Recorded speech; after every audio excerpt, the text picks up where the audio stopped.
কোন সংখ্যার 40% এর সাথে 43 না এটা 42 হবে, 42 এটা 42। আর কোন সংখ্যার 40% সাথে 42 যোগ করলে যোগফল সংখ্যাটি, কে বলবেন এটা? কে বলবেন? হ্যান্ড রেজ করেন দেখি, নতুন করে হ্যান্ড রেজ করেন দেখি, কে বলবেন? কে বলবেন? হ্যান্ড রেজ করে থাকবেন এবং এখানে টেস্ট করবেন স্যার, আমি বলবো। বলেন বলেন দ্রুত, সময় কম, বলেন কে বলবেন? কে বলবেন? আচ্ছা ইমাম হোসেন, আপনার আপনার এখানে আছে? হ্যান্ড রেজ করে আছে এখানে? কারণ অন্য জোর দিলে অন্য কথা বলে, বুঝছে? ইমাম হোসেন আছে, ঠিক আছে, ওকে, ঠিক আছে, তাহলে বলেন।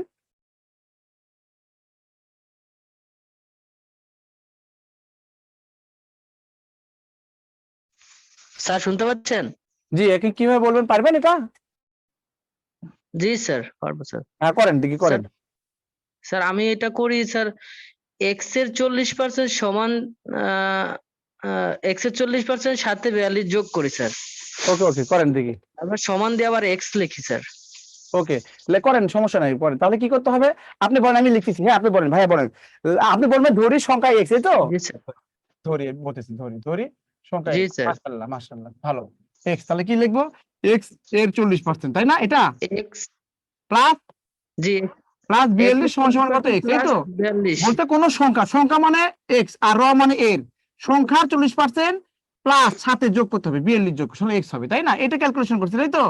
জি স্যার। আর 40% মানে কত? 100 তে ভাগ করলে কত? 2/5 হয়, তাই না? এক্স ইন্টু কত? 100 তে ভাগ করলে 2/5 হবে।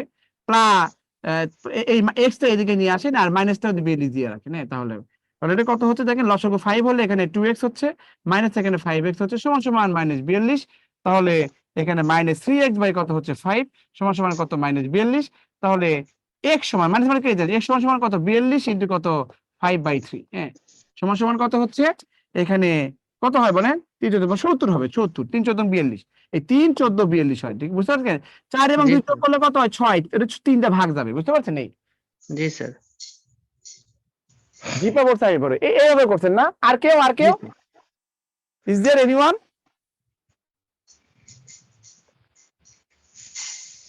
থ্যাংক ইউ, সুন্দর বুঝতে পারছেন, মাশাআল্লাহ।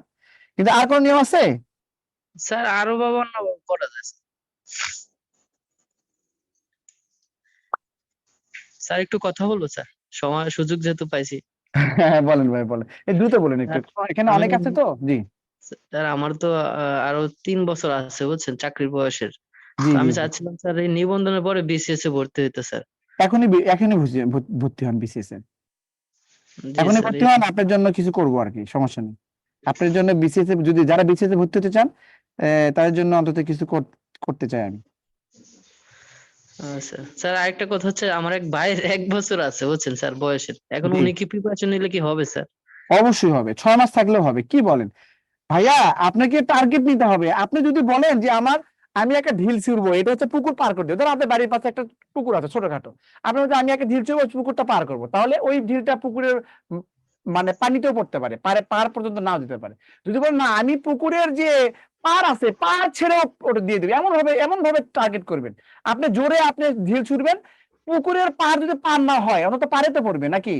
ব্যাপারটা জি এরকম, আপনাকে টার্গেট নিয়ে পড়তে হবে।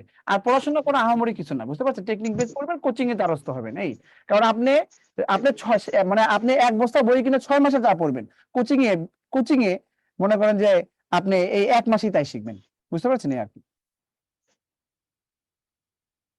তো ঠিক আছে স্যার। হারুন ভাই বলছে যে এটা অন্য কোনো ওয়ে আছে। আপনি কি মনে করেন যে আমি আপনাদের ট্রিক্স ছাড়া কি দিব বলেন?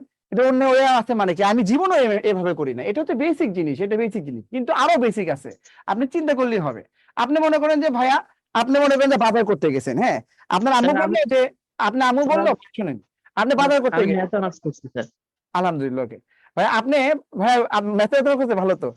ভাইয়া মনে হয় আপনি বাজার করতে গেছেন, হ্যাঁ, বাজার করতে গেছেন। এখন যদি বলেন যে, আপনার আম্মু বললে যে ঠিক আছে তুমি বাজার করার সময় ওই বাজারে ফার্মেসি থেকে মেডিসিন নিয়ে আস।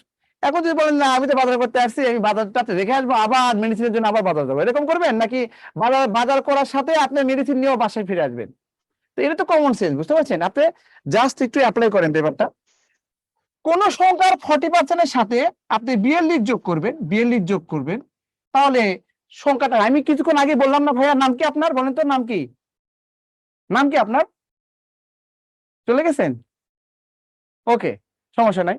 তাহলে কোন সংখ্যার, কিছুক্ষণ আগেই বলছি, কোন সংখ্যার মানে কোন সংখ্যার আরেকজন 0.4 দিয়ে করে ফেলে, একই তো কথা, একই তো কথা। তাহলে কোন সংখ্যার 40% সাথে যদি আপনি 42 যোগ করেন তাহলে সংখ্যাটা হয়, সংখ্যা মানে কি 100% না? তো আপনি একটা সংখ্যার 40% সাথে আপনি 42 যোগ করলেন আর 100% হলো, বলেন তো 42 আসে কত পার্সেন্ট ভ্যালু দিল ওই সংখ্যার? আপনি আপনি মনে ধরে কথা কথা দেখেন, আমি চিত্র ড্র করে দিই। ধরেন এটা একটা পাত্র, ভালো করে বুঝিনি, এটা একটা পাত্র। এই পাত্রে মনে করেন এটা তো 40%, এটা 40%, মানে এখানে মনে করেন কথার কথা পানি আছে, কথার পানি আছে, এটা 40%। তো এখানে এখানে আছে। এখন মনে করেন যে এখানে 42 লিটার পানি ঢাললেন, 42 লিটার, আর মনে করেন যে বাকিটা পূর্ণ হয়ে গেল। বাকিটা মানে কত? এখানে 40% কি 60% না বলেন? তাহলে পুরো সংখ্যা হয়ে গেল না? তো আপনি একটা সংখ্যা 40% সাথে 42 যোগ করছেন আর 100% হয়ে গেল, তার মানে 60%। তার মানে কি 42 কি 60 না বলেন? 42টা কি তার মানে 60 না? 42টা কি তাহলে 60? তাহলে আপনাকে বলতে হবে যে 40% সাথে 42 যোগ করলে ওই সংখ্যাটা হয়, যোগফলের সংখ্যাটা হয়। তার মানে 60% মানে হচ্ছে কত? 42। তাহলে 100% মানে কত? এই যে 1% মানে কত হচ্ছে 42 বাই কত 60, আর 100% মানে কত 100 দিয়ে গুণ করবে, এটা কেটে যায় 6 7 42 সমান সমান কত 70। এটাই তো প্রথমে আসা উচিত ছিল মাথায়, এটাই তো প্রথমে মাথায় আসা উচিত ছিল আপনাদের, তাই না? এই হামজা ভাই কই গেল, ঘুমাই গেছেন নাকি, না শীতের মধ্যে মানে লেপের মধ্যে আছেন?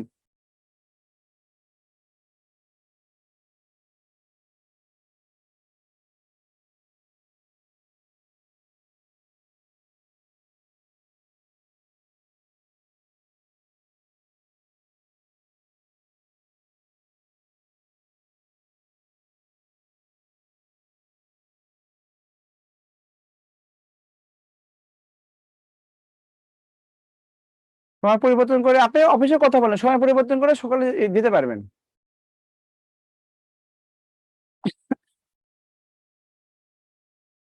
তাহলে যে কোনো কিছুর 100% যদি হচ্ছে আপনার সংখ্যাটা হয়, আপনি ওই একটা সংখ্যা 40% সাথে যদি আপনি 42 যোগ করে 100% হয়ে যায়, মানে মূল সংখ্যাটা হয়ে যায়, তাহলে 60% ভ্যালু অ্যাড করছে, বুঝতে পারছেন? তাহলে এই যে এই 42 60% মানে 42, তাহলে লিখে নেবেন।